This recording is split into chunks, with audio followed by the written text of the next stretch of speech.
Did you ever listen to somebody talk about a great pitcher in baseball and they would say, wow, that guy, he's got so many incredible different pitches. Well, the truth of the matter is he probably doesn't. He's probably got 5 or 6. Fastball, curveball, slow ball, change-up pitch, et cetera, et cetera. Well, everyone knows I have a lot of different concepts, a lot of different strategies, a lot of different philosophies, a lot of different approaches, concepts, ideas, et cetera. But right now, today, here, I want to share 4 very powerful, very, very applicable, very universal principles I think you need to know, and then I think you need to use in your business. Watch and see. The first thing is just delivering higher than expected levels of service that are recognized and appreciated by them. Second, communicating frequently with your client to nurture them. Anybody here have a good friend, a very best friend? Raise your hand. I bet you call them, text them, email them, visit with them very frequently, maybe daily, maybe weekly if they're localized, but often, right? The more frequent the communication, the richer, the closer the relationship. That should be the metaphor analogy with you and your client, although the communication can't be self-serving. It's got to be externally important. But as long as you've got things to talk about that better them, the more frequently you keep in touch, the more strategically you keep in touch, the more business they'll do, the longer they'll do it, the more people they'll tell. Increasing the conversion rate from inquiry to sale. First of all, increase your sales skills. Get trained in consultative advisory selling. Next, acquire clients at break even up front and make a profit on the back end. Very important. When you get strategic, you realize the game you're playing is not momentary, it's the end. And if you've only got one product to sell, you need a starter process. Starter process can be a way to engage people. When I was I had a very successful first experience in the mail order business. We had a product called Icy Hot, and Icy Hot was this goes back long ago, 30 years. Icy Hot was an analgesic balm like Bengay or mentholatum, and we sold it by mail for $3. And when we looked at the business, we bought an old business. It wasn't doing well, but we realized that every time somebody started using it, 50% of the people bought every month forever till they died, or somebody would come up with a cure for arthritis. Back then it sold for $3, and it cost us 45 cents to manufacture and ship out bulk rate. It's a long time ago. I'm older than most of you. And we didn't have any money, but we needed to start a relationship. So I went to 1,000 radio stations, television stations, publications, and told them if they would run our ads and our commercials when they had unsold time or space, we would let them keep all the front money, the first sale.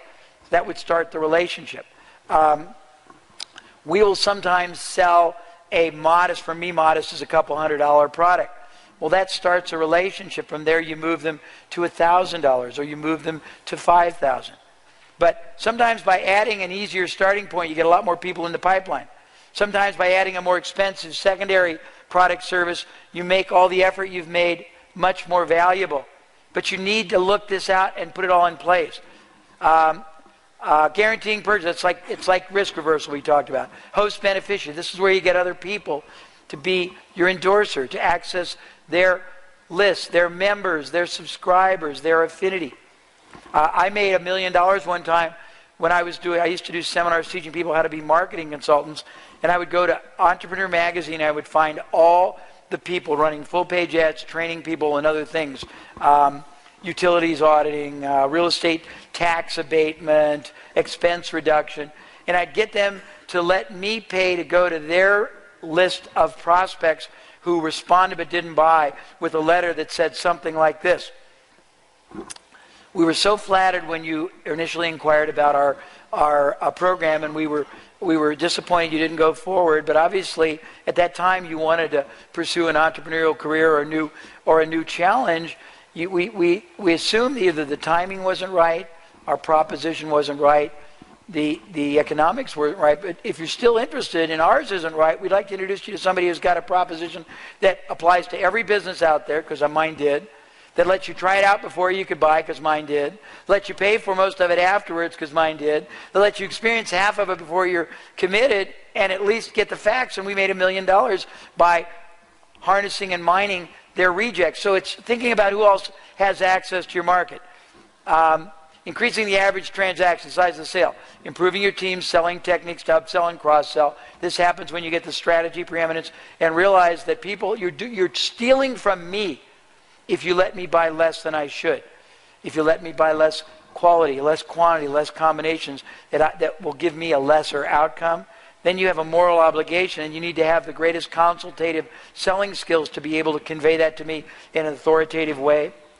Packaging complementary products and services together to make it easy to buy, but thus also you get rewarded for your contribution. It's not the other way around. You don't make contribution after you're rewarded. You make the contribution first. Increasing your pricing and hence your margins. Changing the profile of your products to more up. Offering greater large units purchased. The Costco mile.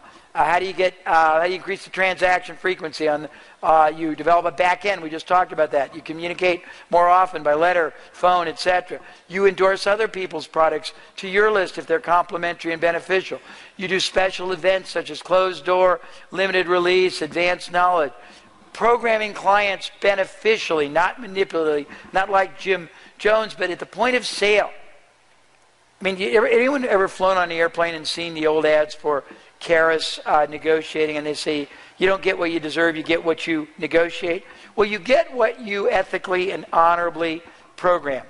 If your goal is to start a relationship where you're going to be my most trusted advisor for life, and you're going to be there for me to turn to at every interval, and you're going to communicate with me whenever you think it's necessary, and you're going to give me ideas and advice and your assessment, and you're going to want me to feel comfortable to turn to you, to listen to you, to bring people to you, and you don't say that to me, what makes you think I'm going to be perceptive enough and psychic enough to understand that?